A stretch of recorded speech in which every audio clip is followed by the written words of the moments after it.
Halo teman-teman, kali ini saya ingin mengajak teman-teman untuk mengerti dan memahami skema layanan UT yang lain, yaitu skema layanan SIPAS Semi. Nah, apa yang dimaksud dengan SIPAS Semi tersebut? Silakan ikuti video saya ini sampai selesai.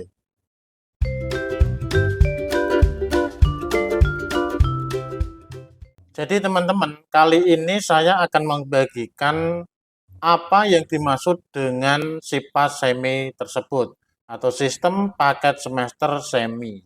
Nah, di sini tentu silakan teman-teman melihat gambar yang ada di layar perangkat kalian. Teman-teman silakan pahami apa yang saya sampaikan berikut ini. Nah, yang pertama teman-teman, untuk ketentuan registrasi mata kuliah skema layanan SIPAS Semi itu sebagai berikut ya. Mahasiswa tidak perlu memilih mata kuliah yang akan diregistrasikan karena sistem sudah otomatis menetapkan paket mata kuliah yang harus ditempuh pada semester yang sesuai. Jadi, karena ini salah satu bentuk lain dari SIPAS, di mana pada video yang sebelumnya itu ada SIPAS non-TTM. Nah, ini adalah SIPAS semi. Nah, pada SIPAS semi ini tentu juga sama, yaitu mahasiswa tidak perlu memilih mata kuliah yang akan diregistrasikan pada semester berjalan. Nah, sebagai contoh teman-teman dapat lihat tampilan berikut ini. Nah, teman-teman lihat, di sini saya mencontohkan untuk program studi PGSD dalam jabatan atau in service. Nah, di sini tentu pada semester 1 itu ada mata kuliah pendidikan jasmani dan olahraga, pembelajaran berwawasan kemasyarakatan, kemudian pendidikan agama, tentu pilih satu ya. Kemudian ada pendidikan kewarganegaraan, ada juga bahasa Inggris untuk guru SD. Di sini ada 5 mata kuliah. Nah, tentu dalam SIPA Semi itu mahasiswa tidak perlu memilih mata kuliah standar atau mata kuliah yang sudah ditetapkan oleh UT tiap semesternya. Jadi kalau tiap semester mata kuliahnya itu yaitu satu semester 1 itu yaitu, 2 itu yaitu, dan seterusnya sampai semester ke-9. Jadi sama dengan SIPAS non-TTM, tentu mahasiswa tidak memilih sendiri mata kuliah yang diregistrasikan pada semester berjalan. Nah, selanjutnya teman-teman, jumlah SKS mata kuliah yang dapat diregistrasikan untuk semester 1 dan 2 maksimal 20 SKS, untuk semester 3 dan seterusnya maksimal 24 SKS, termasuk mahasiswa non-SIPAS. Nah, ini juga sama ya, karena sama-sama sistem paket semester juga sama, termasuk juga untuk non-SIPAS itu sama. Jadi pada tiap semester UT itu sudah membagi mata kuliah, membagi jumlah SKS-nya itu sesuai dengan ketentuan yang ada. Nah, di sini sebagai penjelasan, untuk semester 1 15 SKS. Ini tidak dapat diubah, tidak dapat dikurangi atau ditambahi karena ini sistem paket semester. Semester 2 15 SKS. Tentu kurang dari 20 berarti tidak menyalahi aturan. Semester 3 14 SKS, semester 4 15 SKS, dan seterusnya sampai semester 9 itu 18 SKS. Nah, ini pada semester 1 dan 2 jelas teman-teman tidak mungkin bisa menambahi atau mengurangi jumlah SKS tersebut. Pada semester ketiga karena mahasiswa diperbolehkan mengulang mata kuliah jika perlu, itu mulai semester ketiga dan seterusnya. Maka tetap maksimal itu 24 SKS termasuk mata kuliah standar atau mata kuliah yang sudah dibagi tiap semesternya itu ditambah dengan mungkin mata kuliah mengulang atau mata kuliah yang memang ingin diulang. Jadi itu sudah jelas. Kemudian bagi mahasiswa SIPAS, baik SIPAS Plus, penuh, dan semi, yang tidak melakukan registrasi setiap semester secara berkelanjutan, maka akan memiliki paket tertinggal. Nah, jadi ini ada perbedaan dari SIPAS non-TTM ya.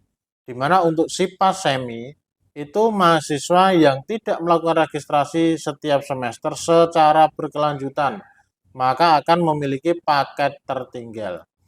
Paket mata kuliah yang tidak ditemu pada semester berjalan. Mata kuliah pada semester tidak aktif tersebut dapat diambil dan tidak dikenakan biaya selama paket semester tertinggal sudah dibayarkan. Apabila mata kuliah tersebut diambil sebagai mata kuliah mengulang, maka akan dikenakan biaya mata kuliah ulang. Jadi seperti ini teman-teman. Nah, ini misalnya pada semester 1, seorang mahasiswa itu melakukan menjalani perkuliahan. Ya, kemudian pada semester 2 ini ada mata kuliah pendidikan seni di SD sampai pengantar pendidikan. Mahasiswa ini kebetulan memang tidak kuliah. Maka karena ini SIPAS semi, maka mahasiswa tersebut dianggap memiliki paket tertinggal. Ya, paket tertinggal. Di mana kalau paket tertinggal itu tentu harus dibayarkan juga. Nah, pembayarannya bagaimana bayarannya itu? Misalnya dia pada eh, semester ketiganya dia kemudian kuliah lagi di sini. Maka pada semester ketiga dia itu tidak terregistrasi untuk mata kuliah yang semester 2 ini, tetapi dia akan otomatis terregistrasi untuk mata kuliah yang semester 3 ini. Nah, bagaimana penyelesaian untuk mata kuliah di semester 2 ini? Mahasiswa seperti diterangkan berikut ini ya tadi ya, mata kuliah pada semester tidak aktif tersebut dapat diambil dan tidak dikenakan biaya selama paket semester tertinggal sudah dibayarkan. Jadi, ketika misalnya masa tadi semester 1 kuliah, semester 2 tidak kuliah, jadi ini merupakan paket tertinggal. Semester 3 kuliah, artinya dia menempuh mata kuliah di semester ketiga, maka jika teman-teman mau menempuh mata kuliah di semester kedua ini, maka biaya di semester kedua ini harus teman-teman bayarkan lebih dahulu. Kalau tidak dibayarkan, maka mata kuliah di semester kedua ini tidak akan bisa ditempuh. Ya, tidak akan bisa ditempuh. Ketika ini dibayarkan, maka ketika teman-teman itu meregistrasikan mungkin satu atau dua mata kuliah untuk ditempuh, itu tidak akan ada biayanya. Yang ada biayanya itu hanya jika mata kuliah mengulang. Karena ini mata kuliah paket tertinggal, kalau biaya paket si paseminya itu sudah dibayarkan, maka ini tidak perlu membayar lagi. Yang membayar itu hanya kalau mata kuliah itu mengulang. Nah, selanjutnya teman-teman, untuk mendapatkan layanan ini, calon mahasiswa wajib konfirmasi ke UBPJJ untuk tergabung dalam kelompok belajar. Nah, teman-teman, pada saat saya membuat video ini yang saya tahu, ketika teman-teman calon mahasiswa baru itu akan atau sedang menjalani proses registrasi atau pendaftaran calon mahasiswa baru UT. Nah, di sana itu ternyata hanya ada dua pilihan skema layanan, yaitu SIPAS non-TTM dan non-SIPAS. Jadi teman-teman memilih salah satu, SIPAS non-TTM ataukah non-SIPAS. Nah, kalau yang saya contohkan ini untuk prodi PGSD itu pasti akan hanya ada satu pilihan, yaitu SIPAS non-TTM. Kalau mungkin prodi lain seperti manajemen, akuntansi, dan lain-lain, itu ada dua pilihan, yaitu SIPAS non-TTM dan non-SIPAS. Nah, karena yang saya contohkan ini kebetulan adalah PGSD, maka pasti di sana akan ada pilihan SIPAS non-TTM. Nah, dalam hal ketika teman-teman ingin mengikuti SIPAS semi, nah, di sini dijelaskan mahasiswa wajib konfirmasi ke UBPJJ untuk tergabung dalam kelompok belajar. Nah, mengapa demikian? Karena untuk SIPA Semi itu kan nanti ada 3 mata kuliah yang wajib ditempuh dengan tutorial tatap muka. Maka harus ada minimal 20 orang dengan mata kuliah yang sama. Jadi ini adalah ketentuan untuk registrasi mata kuliah. Selanjutnya teman-teman, untuk komponen layanan biaya pendidikan, dijelaskan bahwa deskripsi komponen layanan SIPA Semi meliputi OSMP, layanan administrasi akademik, transkrip sementara, alih kredit, bahan ajar cetak dan digital, TTM wajib maksimal 3 mata kuliah, praktik atau praktikum, tuton, UAS, TAP, Karil, Wisuda, atau UPI atau PI. Jadi untuk SIPA Semi, skema layanan SIPA Semi, di dalamnya itu sudah termasuk TTM wajib untuk 3 mata kuliah. Jadi, makanya dinamakan semi karena tidak semua mata kuliah itu ditempuh dengan tutorial tatap muka. Nah, sebagai contoh ini silakan dilihat. Nah, sebagai contoh teman-teman, ini mata kuliah semester kedua ada 5 mata kuliah. 1, 2, 3, 4, 5. Nah, di sini pada bagian paling kanan ada kode T, kode T, dan kode T. T ini adalah wajib TTM untuk mata kuliah yang diikuti dengan skema layanan SIPA Semi. Jadi, kalau SIPA Semi itu pasti di dalamnya sudah ada 3 mata kuliah wajib tutorial tatap muka atau TTM sesuai dengan pembagian atau ketentuan yang sudah ditetapkan di sini. Jadi, mata kuliah mana yang harus ditempuh dengan TTM itu sudah ditetapkan di dalam katalog kurikulum program studi. Ingat ini hanya contoh ya. Mungkin program studi yang lain tentu juga ada ketentuannya sendiri. Nah, selanjutnya teman-teman, mari kita lihat untuk uang kuliah untuk skema layanan SIPA Semi. Di sini dijelaskan bahwa SIPA Semi meliputi layanan LPKBJJ, di dalamnya adalah OSMP dan PKBJJ, administrasi akademik, transkrip sementara, bahan ajar cetak dan digital, TTM wajib maksimal 3 mata kuliah, praktik atau praktikum, tuton, UAS, TAP, karya ilmiah, wisuda. Karya ilmiah dan wisuda ini ada bintangnya, jadi ada penjelasannya aja. Dan pengambilan ijazah. Nah, sekarang mari kita lihat penetapan biaya SIPA Semi untuk tiap-tiap program studi.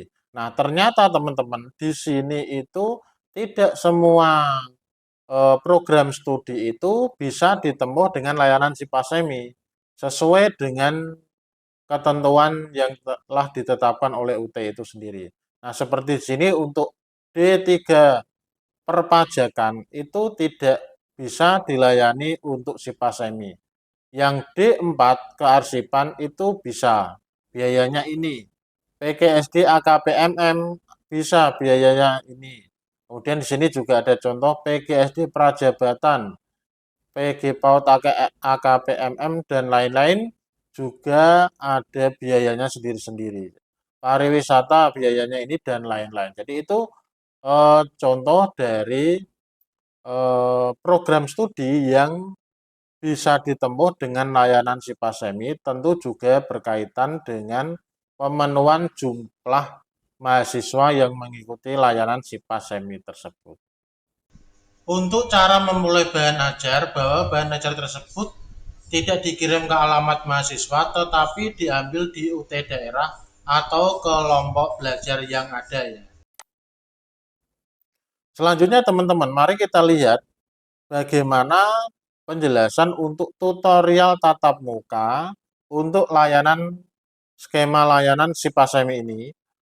Yang pertama, tutorial tatap muka TTM adalah kegiatan tutorial yang dilaksanakan secara langsung di dalam kelas secara tatap muka. Ini jelas ya.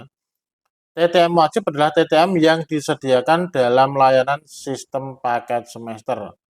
Jadi Jadi tadi ada 3 mata kuliah TTM wajib untuk SIPAS Semi. Waktu pelaksanaan TTM dapat dilihat pada kalender akademik UT pada laman UT yaitu www.ut.ac.id kalender akademik. Nah, ini tentu nanti pelaksanaannya tentu juga sesuai dengan ketentuan dari UT daerah. Mahasiswa SIPASAMI, mata kuliah yang disediakan tutorialnya ditandai dengan kode T atau P atau PPR. Tadi sudah ada contohnya kode T ya. Dapat dilihat pada struktur kurikulum program studi masing-masing. Untuk mata kuliah yang tidak disediakan TTM-nya, jadi tadi kan ada 5 mata kuliah sebagai contoh ini ya. Ada 5 mata kuliah yang ini berkode T, ini berarti wajib TTM, ini tidak ada kode T-nya. Mahasiswa diharapkan mempelajari materi mata kuliah secara mandiri, individual atau berkelompok. Jadi di contoh saya tadi, di mana di sana ada 5 mata kuliah, yang 3 wajib tutorial tatap muka, yang 2 itu mahasiswa diharapkan mempelajari materi mata kuliah secara mandiri, baik individual atau berkelompok, atau teman-teman bisa mengikuti tutorial online. Bila mana memerlukan bantuan TTM, mahasiswa dapat mengajukan permintaan tutorial dengan skema tutorial tatap muka atas permintaan mahasiswa atau TTM Adpem ke UPBJJUT dengan biaya tersendiri. Jadi begini teman-teman. Sebagai contoh ini kan ada 5 mata kuliah. Di sini itu ada 3 mata kuliah berkode T, di mana berarti ini adalah 3 mata kuliah yang wajib TTM. Nah, untuk 2 mata kuliah ini, itu teman-teman boleh tidak mengikuti tutorialnya, baik itu TTM ataupun Tuton. Nah, teman-teman bisa belajar secara mandiri dari bahan ajar yang sudah disediakan. Teman-teman juga bisa mengikuti tutorialnya dengan tutorial online. Nah, atau jika teman-teman dari 2 mata kuliah ini tetap ingin diikuti dengan tutorial tatap muka seperti ini, maka di sini teman-teman untuk 2 mata kuliah ini harus mengajukan tutorial tatap muka atas permintaan mahasiswa atau TTM Adpem. Nah, tentu kalau yang ini itu ada biaya tersendiri karena ini penambahan tutorial tatap muka. Kalau ini kan sudah include atau termasuk di dalam biaya SIPASEMI. Dan yang terakhir, tutorial online. Tutorial online atau tuton adalah kegiatan tutorial asinkron yang diselenggarakan secara online atau daring melalui jaringan internet. Jadi jelas ya. Mahasiswa dapat mengikuti tuton dari mana saja sepanjang dapat mengakses jaringan internet. Sudah jelas. Mahasiswa SIPASEMI, semua mata kuliah yang tidak disediakan TTM-nya dan tersedia layanan tutonnya. Jadi teman-teman, demikian tadi penjelasan atau sharing saya dengan teman-teman calon mahasiswa baru UT atau mahasiswa yang aktif juga yang mungkin belum benar-benar paham terkait dengan skema layanan SIPASEMI, sistem paket semester semi. Nah, yang dinamakan sistem paket semester artinya teman-teman tidak perlu memilih mata kuliah sendiri saat akan melakukan registrasi. Sudah otomatis ada tiap semesternya sesuai dengan ketentuan, sesuai dengan pembagian mata kuliah yang telah ditetapkan oleh UT di dalam katalog kurikulum itu sendiri ya. Nah, semi artinya di sana ada 3 mata kuliah yang wajib diikuti dengan tutorial tatap muka secara wajib. Artinya biaya SIPASEMI itu sudah termasuk SKS dan buku atau bahan ajar cetak dan tutorial tatap muka atau TTM 3 mata kuliah. Nah, untuk mata kuliah yang lain mungkin 2 atau 3 sisanya, itu teman-teman bisa belajar secara mandiri atau mengikuti tuton atau jika mau teman-teman bisa mengajukan tutorial tatap muka untuk mata kuliah yang sisanya tadi, tentu dengan mengajukan TTM Adpem. Nah, saya berharap teman-teman memahami apa yang dimaksud SIPAS SEMI ini.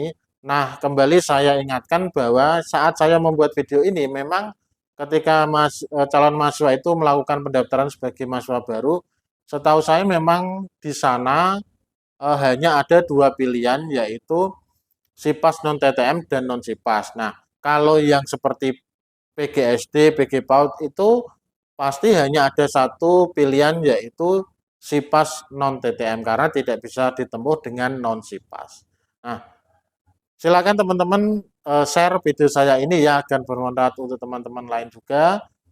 Semoga teman-teman tambah paham, tambah mengerti tentang apa saja istilah-istilah yang ada di UT.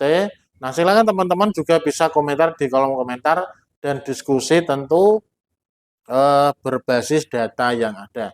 Semoga bermanfaat dan terima kasih.